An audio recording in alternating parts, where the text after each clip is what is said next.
There's lots of things that matter in fiction. Certainly storyline does, characters more than story in my mind, but also what is going on in the story, what else is happening subtextually. That is something that's always been, as a reader and as a writer, of greater interest to me almost than anything else in the book. And so when I'm getting into a story, I always start with, okay, what is this about on a subtextual level? What does this say about meaning of life, or our place in the universe, or the mysterious quality of life? That alone, with no answers as to what it means, can give you a lot of material. And then that centers me on what is this book really about underneath what all it appears to be about. And then as you write it, of course, it changes. The characters go places, the story takes turns that you're not quite anticipating. And then that whole metaphysical part of it, that whole mysterious element that you don't fully control, goes somewhere you never saw it going. And that's what brings fiction alive to me. We all have different ways to write, and I never learned anything in writing course that was useful to me, but other people have. So I just don't necessarily give that kind of writing advice.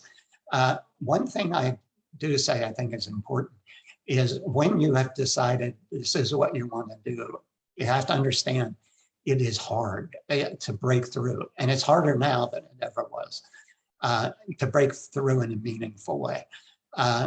And as a consequence, I've known a lot of young writers who come to it by scoping the market. They want to look around like this and see what's selling, what do they want, and then that's what I'll write. It's a disastrous way to do it. You have to write what you love and what you think nobody else can do quite as well as you think you can do it. You may be wrong. There may turn out to be a lot of people write it better than you do, but it is still something you love to write. That has to come first.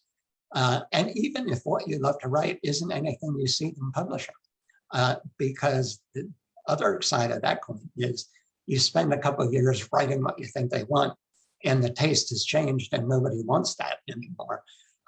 So you'd have been much better off trying to create your own way. And that is the best piece of advice I can give anyone. And that's because you're writing it out of passion. You're writing it because you can't not do this. Well, that's very true to me. I have no other talent, skill, or ability.